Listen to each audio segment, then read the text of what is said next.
Cette fois, c'est la fin, on se retrouve pour une nouvelle review de livres. Aujourd'hui, on va s'attaquer à un type de livre assez différent. En effet, on va s'attaquer aux petits comics ou petites histoires.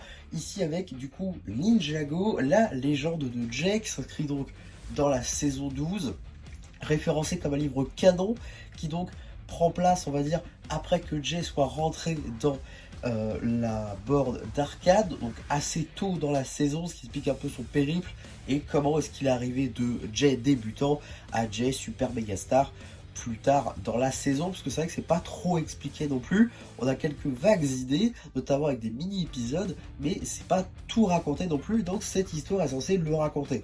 Or, il y a quand même quelques petits trous scénaristiques qui font que, je pense en tout cas que ce n'est pas canon, que ce n'est pas encore la véritable histoire. En tout cas, je vais tout de même vous la raconter. On commence dans le repère du mécanicien.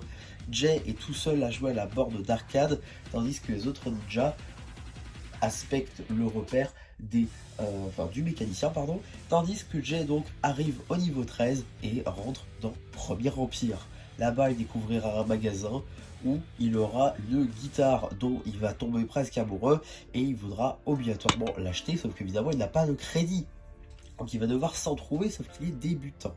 Au même moment, les visières rouges essaient de l'arrêter, étant donné que c'est un ninja, donc forcément Onagami ne veut pas l'avoir entre les pattes. Sauf qu'il rencontre juste ici donc Scott. Jusque-là, ça suit à peu près la trame de ce qu'on a vu dans les mini-épisodes. On va y revenir. Donc il est sur la fameuse petite voiture de Scott. Elle va avoir un accident et donc Scott et Jed vont continuer à pied jusqu'au repère.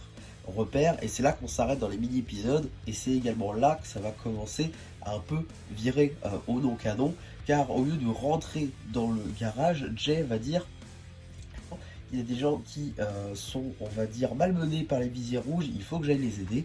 Donc Jay va directement sortir du garage sans aller vers Scott et donc va aller aider ces gens-là, ces gens justement qui chercher Jay car ils le veulent comme chef. Ils adorent Jay, ils l'idolâtrent pardon, comme un idole, un maître, ce que vous voulez, un sensei si on veut dire. Donc, du coup, Jay va se faire entraîner un petit peu aux arts de Premier Empire avec comment augmenter ses stats, faire des quêtes pour avoir des crédits, etc.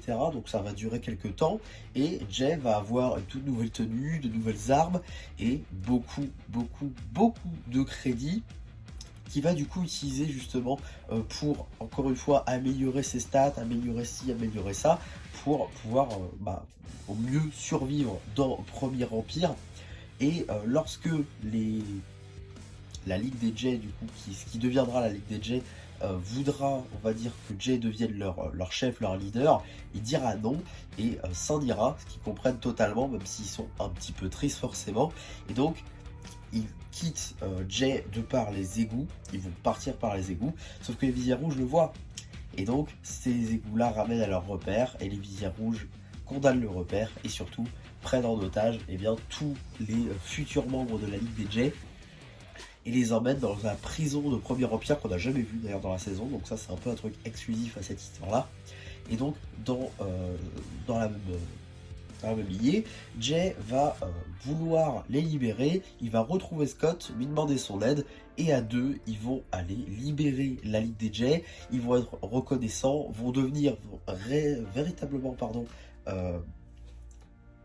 on va dire des fans de Jay, et vont se redesigner en Jay en portant d'anciennes tenues, en passant par la saison 11, la saison 4, donc toutes les tenues en gros qu'on a vues dans Premier Empire, mais également d'autres, on va avoir de la saison 8, on va avoir des tenues plus récentes, on va avoir des tenues un peu plus anciennes, voilà, ils vont vraiment faire quasi toutes les tenues de Jay. Ça c'est plutôt marrant de voir ça, parce que je crois que dans la série on n'en a vu que 3-4. Mais voilà, et Scott également, ils vont avoir un petit passage entre le garage et le QG de la Ligue des Jay.